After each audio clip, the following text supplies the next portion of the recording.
There are more than 1.7 million cases of COVID-19 around the world. These nations don't have the financial resources to support In the those. United States so far, 1,102 colleges and universities have closed their campuses due to coronavirus.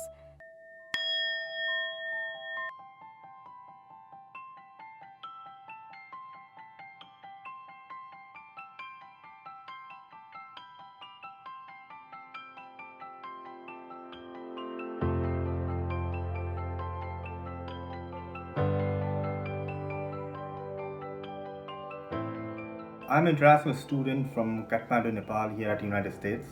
My name is Hediye Moradi. I'm from Iran. I'm doing my second master in computer science in University of Texas at Arlington. My name is Sapara Gurung. I'm from Nepal, and this is my third year in the United States. I'm currently doing my bachelor's in science, nutrition, and exercise physiology. My name is Anupa. I am originally from Nepal. I'm an international student here. I go to West Coast University. It's a nursing school. My name is Purokmi and I'm from Nepal, Kathmandu. I'm currently studying in Ramapo College of New Jersey.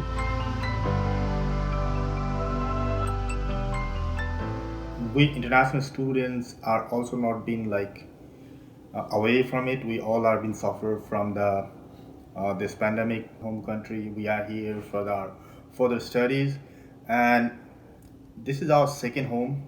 The school, college, that's our second home. And as we have left our home and we are in the second home, and they are also been closing down now.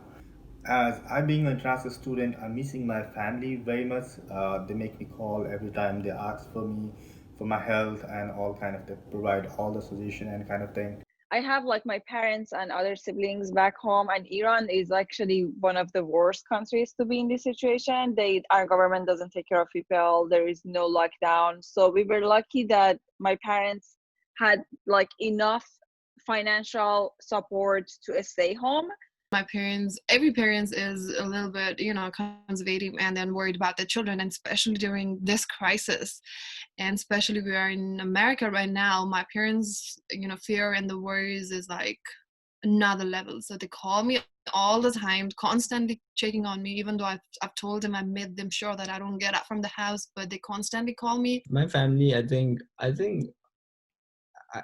when I say my family, I think everyone would relate to it by saying that they are very worried about me. They call me every night and every morning, and they ask me because of the situation in America has gotten a lot of worse compared to back home. They are really frightened. Actually, being in a developing country where social media are not that developed, even being in USA, everything has been exaggerated by social media here. And all those things they are saying from there, and they don't know how things works right here. And as USA has been the country who have the highest number of the COVID-19 patients, this thing and all those fake news that are going around all over the world, that has made my parents very frightened that I'm staying here away from them and I'm trying to manage all things on my own.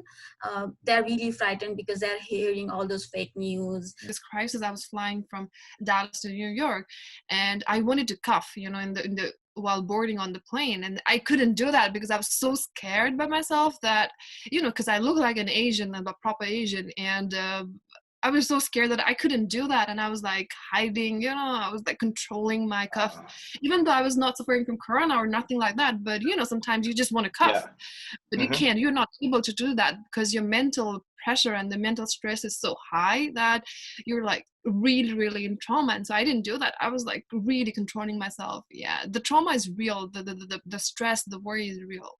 So we had the travel ban and everything. And in that sense, for me, going to Iran was not an option anyway. But knowing that even now I cannot more, it's I can't go to Iran now. I cannot more go to Iran, or they cannot come.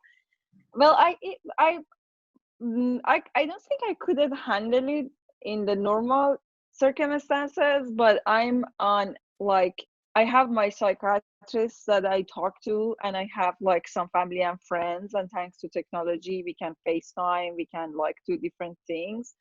To be honest, yes, I am a little bit depressed.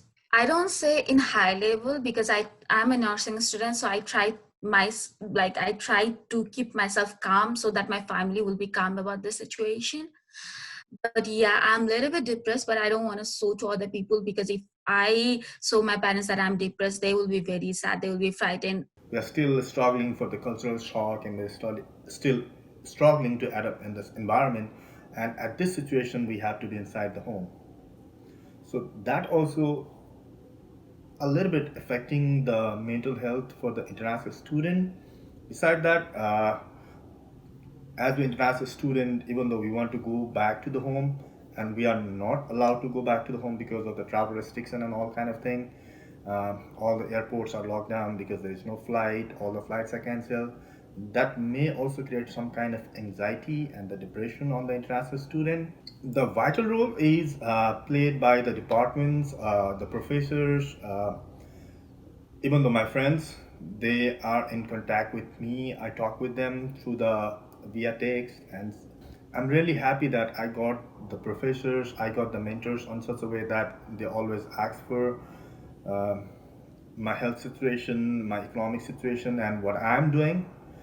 And so that makes me feel a little bit good, because I feel that I've been taken care, I've been looked down by someone instead of being in a foreign land.